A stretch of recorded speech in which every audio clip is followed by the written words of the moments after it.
Anthony Leal, Noah Jager, James Bomba, and Connor Hickman. One guy will stay on the bench, another guy a military soldier, another guy arrested and rehabilitated, and the other plays at the University of Indianapolis.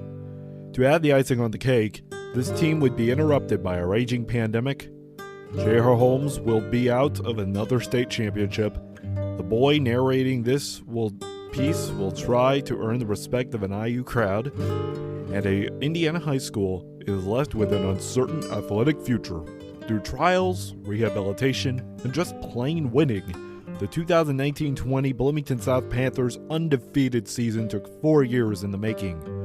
From being eliminated by Romeo Langford in New Albany 1 year, then getting eliminated by Trace Jackson Davis the next, at the end of the season, we asked, what if? What if this team won a state championship? What if COVID never happened?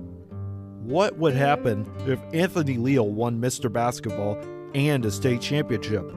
Would he be the next Bobby Plump or Damon Bailey? And finally, what will the future hold for South Basketball? 2 years, COVID, and global distress led to us revisiting a team known by the Herald Times cover, 26-0. This is the story of the 2019-20 Bloomington South Panthers boys basketball team, known by many as one of the greatest high school basketball teams in the nation.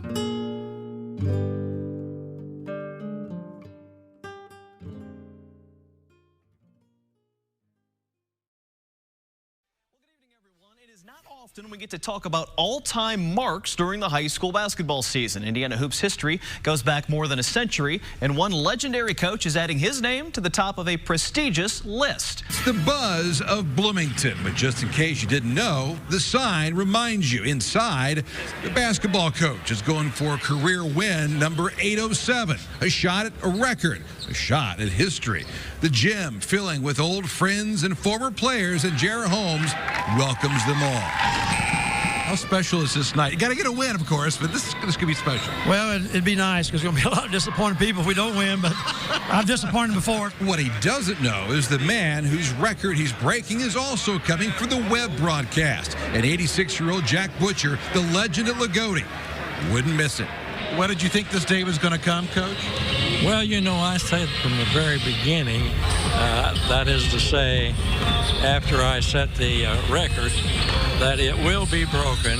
It's just a matter of who and when. Panthers' push for the coaching record begins. Bruce Furr helps give him a 16-point first-quarter lead on Northview. On the break, Anthony Leal puts him up 9 at the half. A picture-perfect start for JR's first-ever team, Tunnelton High School, 1971, as Indians went 18-5 that year. Little would we have known, of course, all those years ago, that Jager Holmes, first coaching at little old Tunnelton High School, 24 in my graduating class, would end up here. But I think it's just wonderful. It's quite a journey, huh? Oh, my sake. The Panthers win 63-24. And for JR, the record, 807.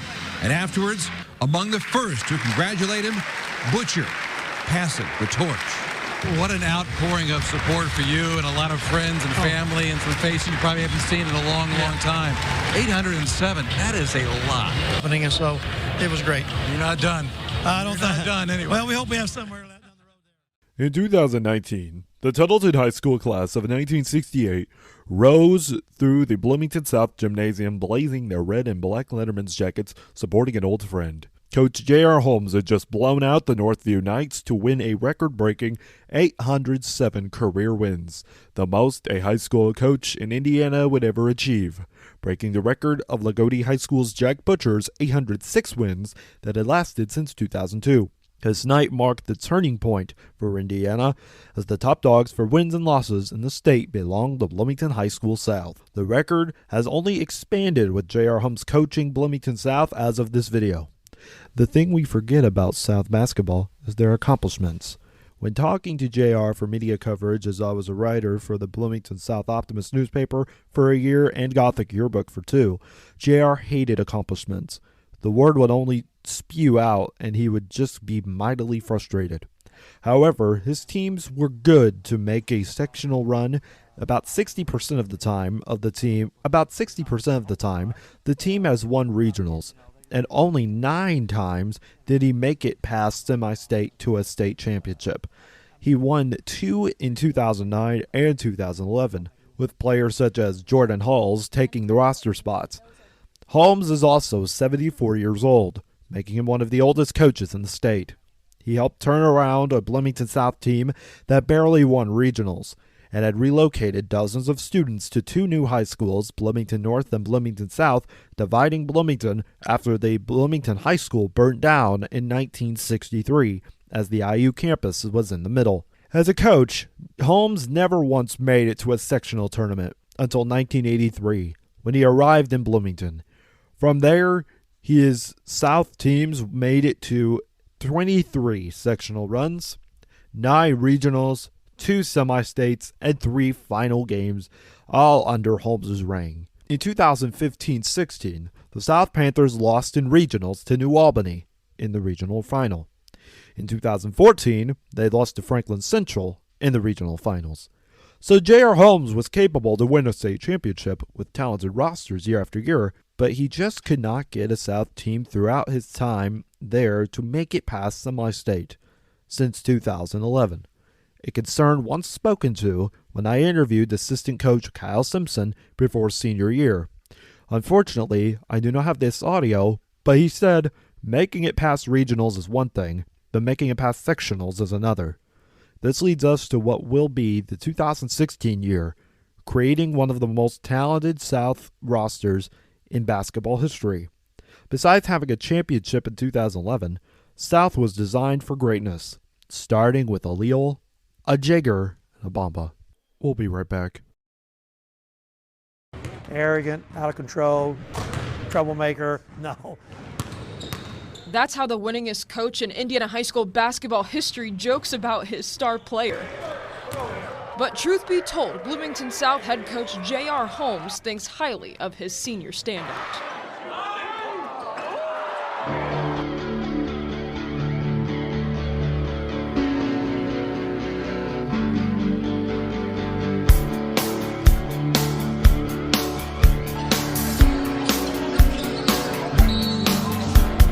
We cannot start this part of the video without addressing the elephant in the room, Anthony Leal.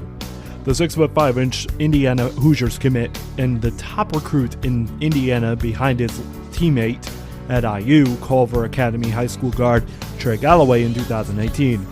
Leal not only sat next to me in our homeroom period next to his girlfriend Kira, or so I thought, now playing soccer at Carleton College in Minnesota. I knew Anthony the most by working with him at the concession stand during one of Kira's basketball games. And of course, my crush, Clara Voskuhl, I'm all yours tonight, played on the team as well. Anthony was a shy individual, barely talked, but worked hard and kept his mouth shut. Then on the court, Anthony was lights out, especially during his junior season. Leal was a freak at the rim, who also collected rebounds and was an eccentric part of the South team. His sister, Lauren, also played for South and was talented, but nothing like her brother Anthony. He was a force to be reckoned with, on and off the court. A straight-A student, member of the National Honor Society, and an overall humbled child from an upper-middle-class upbringing, hoping to bring terror to the Indiana Hoosiers lineup. To working with him at the concession stand during one of the girls' basketball games, he was a quiet, very shy kid. He was focused, laser precise, looking for the next job opportunity and landscape to roam. To say he was humble, quiet, and kind was an understatement. He shot baskets until he was the best shooter on the team. Even at IU, we see glimpses of Anthony's greatness. He is just a majestic bison roaming near the landscape of Colorado. He was the last person in and the first person out. Let's not shy away from Anthony, though. There were some great players at South besides Anthony in 2016 through 2020. Next, there was Noah Jager, a 5'11" skinny kid who ran fast like Anthony was one of the top students in his high school graduating class.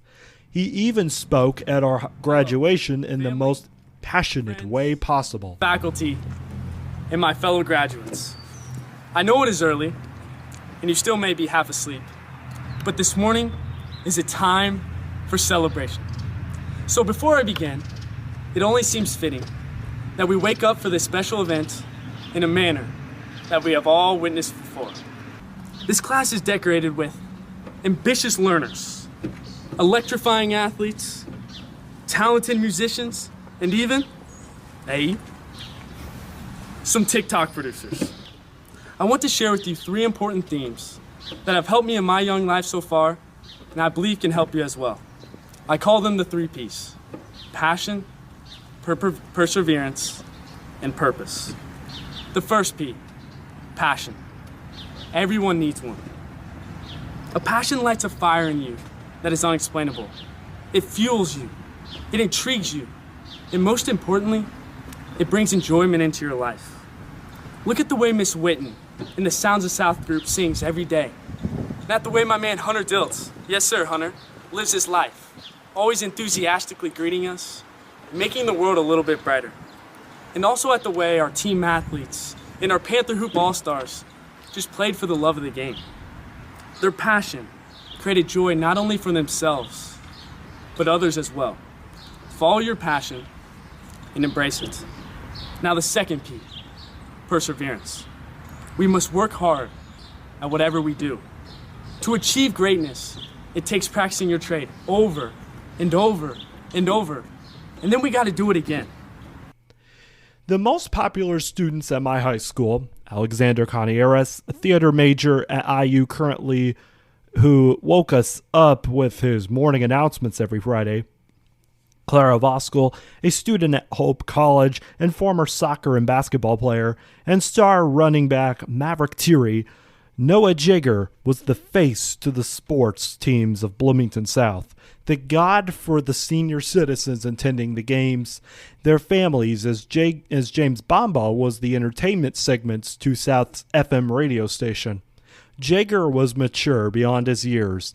You would be talking to a 28-year-old instead of a sophomore in high school. His family, along with the Leals, the Bombas, the Voskuhls, and the Conieras, all donated the top dollar to South's charity programs, such as Riley Dance Marathon, and to programs such as Sounds of South Choir and basketball. However, Jager came from a line of basketball players. Johnny, his brother, was a bench warmer at IU for 4 years. James Bomba was a firing rod on the football field and took basketball as a second interest.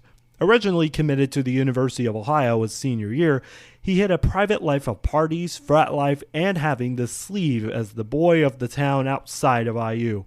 Tough, but also kind of narcissistic. Bomba had a head, and he used his skills on the court more than off of it. His sisters attended IU's Kelly School of Business. He had a large family who donated thousands back to South. Originally a football player, his skills matched his jumping ability, and his size made him a freak for any small forward to guard.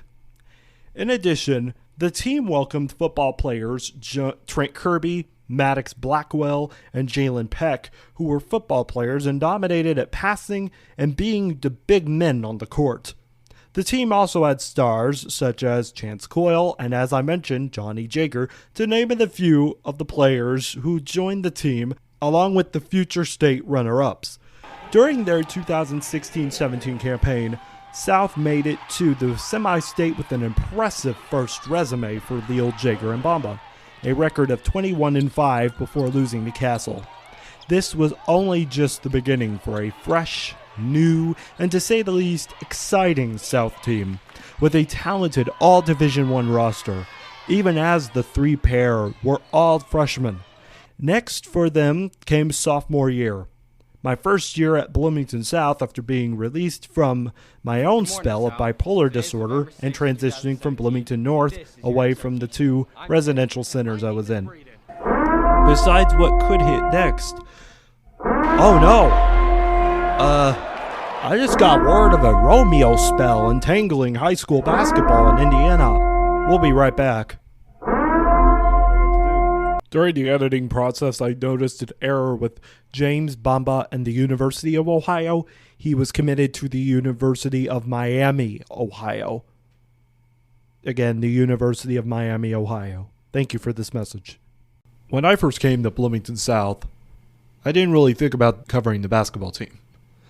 Nor the less did I even care about the basketball team, because I was trying to recover myself. It was late 2017. I was walking into school, very, very happy every single day, even though I was complaining a lot, suffering with bipolar disorder. And, of course, I was walking into a school unlike any other school I'd ever walked in before. It was a metropolis. It was a city almost. But then I learned more about South, and then I incorporated that history into my history throughout the entire time I was there. So going into 2017, everything felt new. Everything was new to me. The world felt different. I felt different. And when I first got out of Campania, I didn't even know how to open a calculator.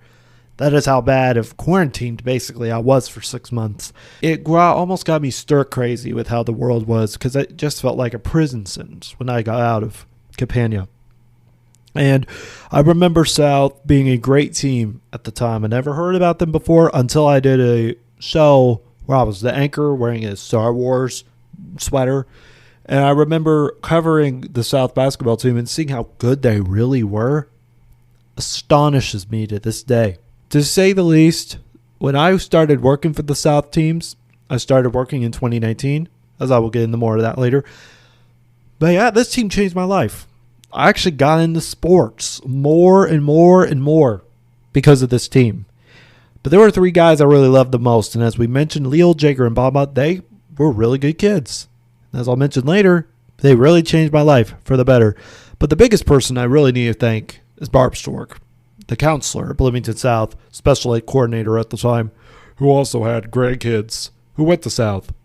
And it is incredible for the level of commitment to see what she had done to me in my life, because she stepped up when we needed her most. When my grandmother had Alzheimer's, we needed her there. Either way, this 17-18 year was about to be a great year for the South team, but it would only be derailed, as I remembered hearing all throughout the lunchroom, way before this game on November 25th, as I'll mention, Romeo Langford.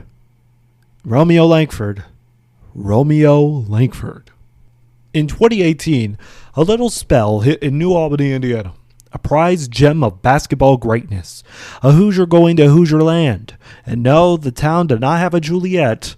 We had a Romeo, though, Romeo Langford.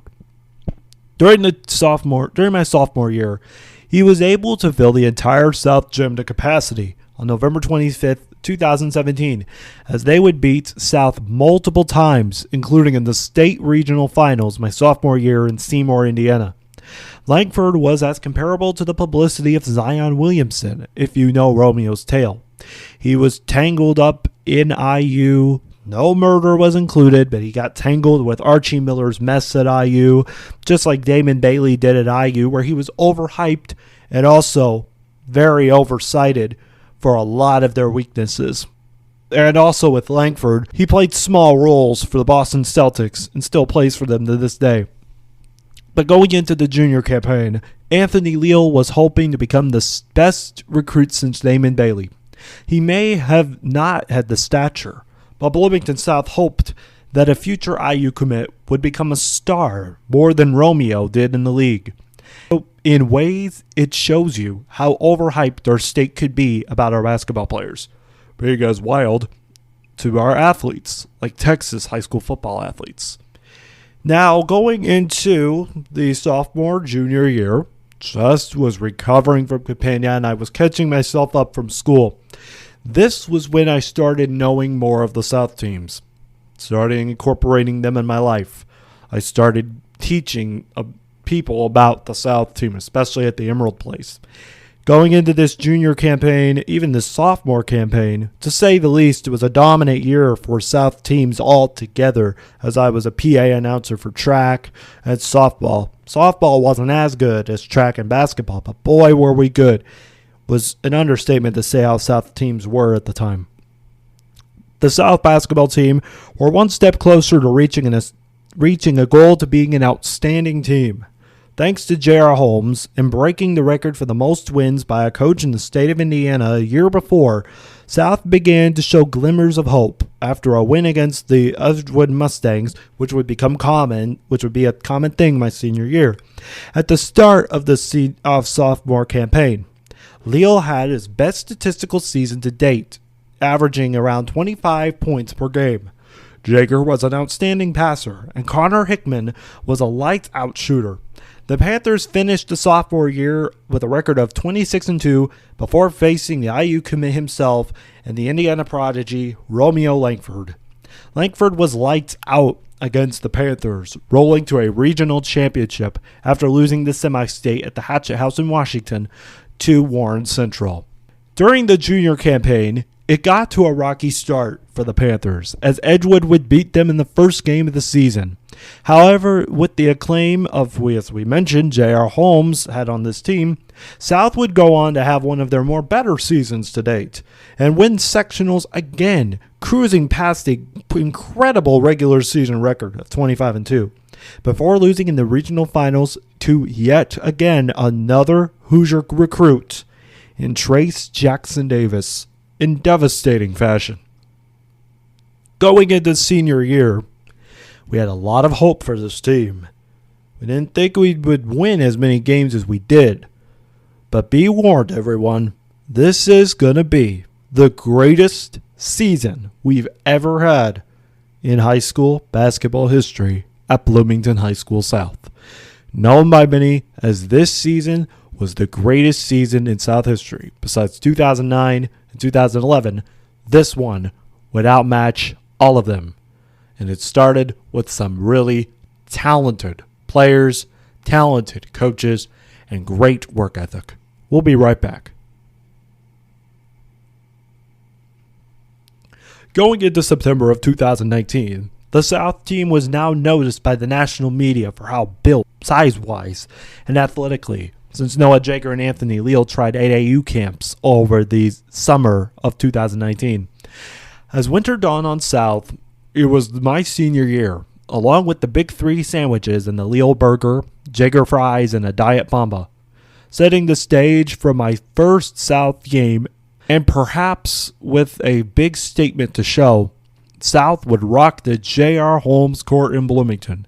On and off the court, this team was perfect, leading to a season we had never seen before, and probably ever in South history, with 2 buzzer beaters by Anthony Leal, and star play going to incorporate in South's best season record of all time. The most memorable game of the season was probably the North-South game, where South ran into free throw trouble before winning the game in very close fashion at Bloomington High School North, which will be reminiscent to what is about to come in 2021.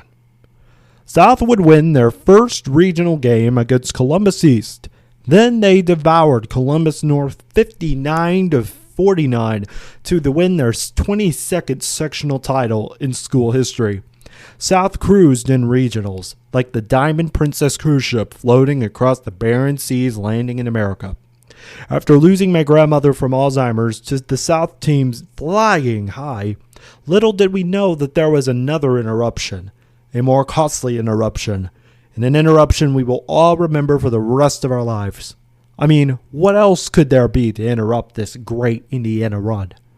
A little high school named SARS-CoV-2, as we all know as the coronavirus, rained on South's parade, as many of you know, drowning a season unlike any other, and players cried, coaches cried, and the world as we knew it stopped. The 2019 season ended, 26 and done. Leal, Jager, Bomba, and Kirby were gone. Senior year washed by a pandemic. So many questions to ask if South won the state championship or not. Many questions about the future and the past were racing through my head. And for me, thank God I graduated early in February 2020, as I laid my grandmother to rest on February 17th after a 5-year battle with Alzheimer's.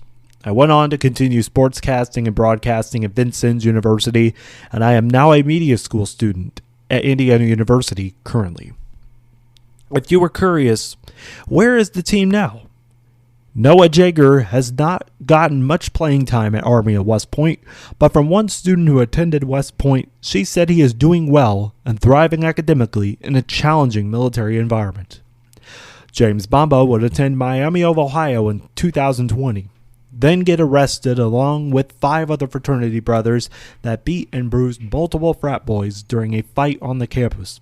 James Bomba pleaded not guilty and continued his studies as he received a Dean of Students honor after causing trauma to several fraternity brothers. As of now, he has transferred to Indiana University and plays football full-time as a tight end. Trent Kirby does not play sports anymore, but does coach a 5th grade junior team at Bloomington South. As of now, he is attending the Kelly School of Business and is doing well. Connor Hickman scored 7 points in his last college game during the Arch Madness tournament during his sophomore year at Bradley College, and has played for Bradley since he graduated in 2021. And to wrap up for mentioning the seniors of 2020, Anthony Leal has had a lot of bench time to press as he sits on the sidelines next to his foes, Trace Jackson-Davis, Trey Galloway, and Christian Lander at Indiana University. He is active on Twitter, but most importantly, he has fired up the Hoosier bench as they make a run closer to the NCAA tournament, and as a matter of fact, they lost to St. Mary's in the first round of the NCAA tournament. Not only that, but Anthony Leal has made the bench lively, making Indiana a stronger team. As for Bloomington South, a semi-state followed in 2021. But thanks to a bad referee call at the end of their semi-state loss, the team came inches to a state championship. As Connor Hickman and Joey Bomba left the team, we had a fresh new face of stars going into the 2021-22 season. And in surprising fashion, South lost sectionals for the first time in several years to a stunning loss against Bloomington North in overtime. Oh yeah, and J.R. Holmes is still coaching for the team, winning 810 games. When simulating South's run into the 2020 IHSA tournament right before the pandemic, South won sectionals and regionals, but were not able to win semi-state after a 3-overtime thriller. So, what have we learned about this team? Time and time again, we had a really good regular season, but would lose in shocking fashion going against tougher opponents. But most importantly, South was one of those teams that fought under pressure and exceeded themselves academically, socially, athletically, and in maturity. This South team and all South teams are a great team in the regular season, but they won 3 state championships, hoping a 4th will come around. As the Southsiders say, wait till next year. For 100.7 FM, are your Bear-Lents. Have pride in yourself and the Panthers.